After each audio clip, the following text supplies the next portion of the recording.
we'll get together, we'll get you an apartment. And they did. And today we're in the generation of his children's children. And Rav Aaron Kotler's yeshiva does not have 100 boys in it. It has 7,000 boys.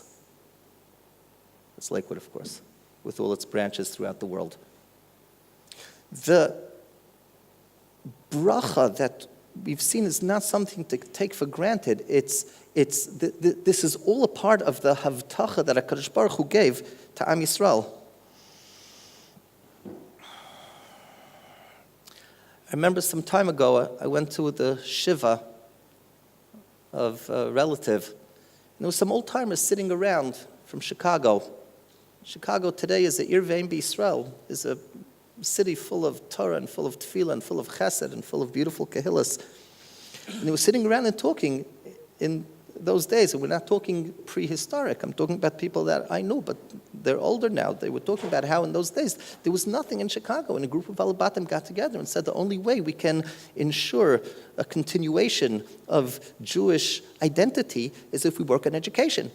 And they decided we're going to start a school. Start a school from what? They didn't have teachers, they didn't have money, they didn't have experience, they didn't have anything. But they had determination. And they had a will to make things happen.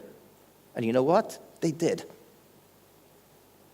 And what we looked, this is what I happen to know about Chicago, but I'm sure it's the same in every single place that there's a Jewish presence. It's because there were people who had Mesiras Nefesh. And their dedication and their devotion and their investment is something that bore fruit far more than anything that anyone could have imagined at that point in time.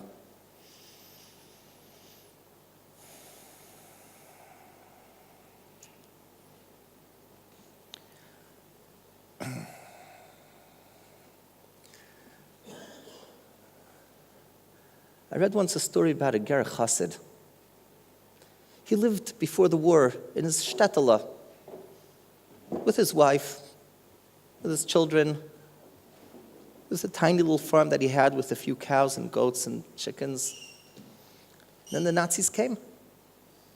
And the first thing is they took the whole family and sent them to the ghetto, and he lost everything he had. Conditions in the ghetto were worse than anything any of us could imagine. But at least he had his family. But then things got worse. The Nazis took him and his 13-year-old son and sent them off to Auschwitz and sent the rest of the family to somewhere where he never saw them again. At least he had his son, and he and his son merited to work together in the slave labor of Auschwitz. Until, mamish, the end of the war came, and a Nazi officer came in and killed the 13-year-old boy right in front of his father's eyes.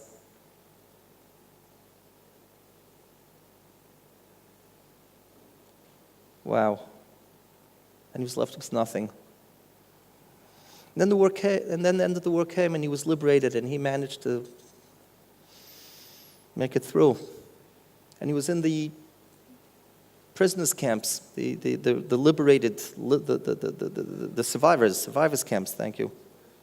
He was in the camps of the survivors. And he decided he's going to make a kosher kitchen because food was scarce and kosher food, nothing to talk about. And he got together, he started a kitchen, he got around, he got food and got kosher food and used to give it to people and used to support them and used to try to bring happiness to their hearts because everyone was in that situation.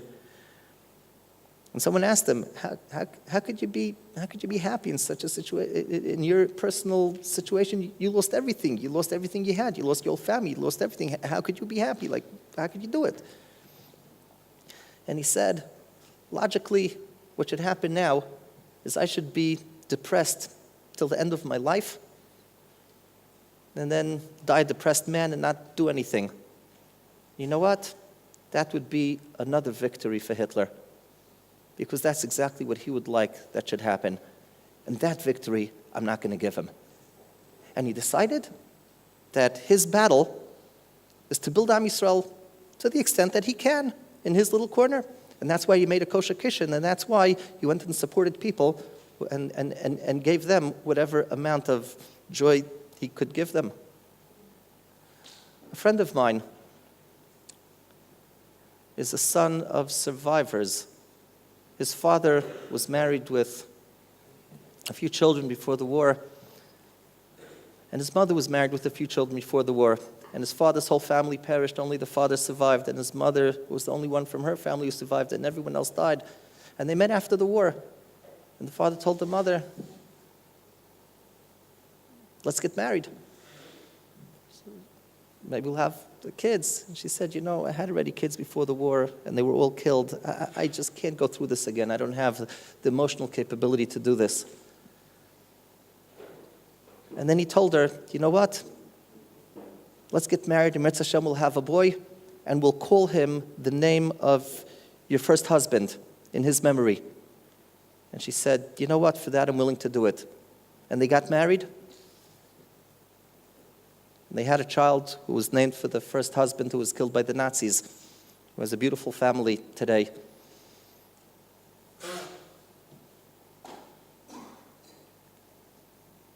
When we realize we have the capability to make things happen, it's inspiring. And that's perhaps an aspect of the inspiration of Tisha B'av that we need to be aware of. Batzar lecha, v'aya ki yavou lecha kol dvar me'ela habracha v'aklala. Looking around Am Yisrael today, we have so much to be grateful for, we have so much to be thankful for, and we have so very, very, very, very much that's left to do. We have so many more people we need to reach out to. We have so much more inspiration that needs to be given. So much more on every front. I don't need to even talk about it. I'm sure more speakers will talk about how much is left to do. But it's certainly an inspiring thing to see that with everything we've been through, how much HaKadosh Baruch Hu enables us to have accomplished, to have gotten to wherever it is that we've gotten to.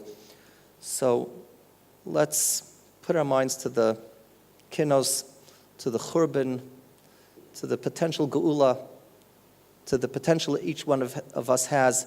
And I'm sure if everyone will take out of Tisha B'av even one step further, one step to inspire us to become better people after Tisha B'av, which is really what it's all about, then we will be indeed fulfilling the inspirational goal of what Tisha B'av is meant to be.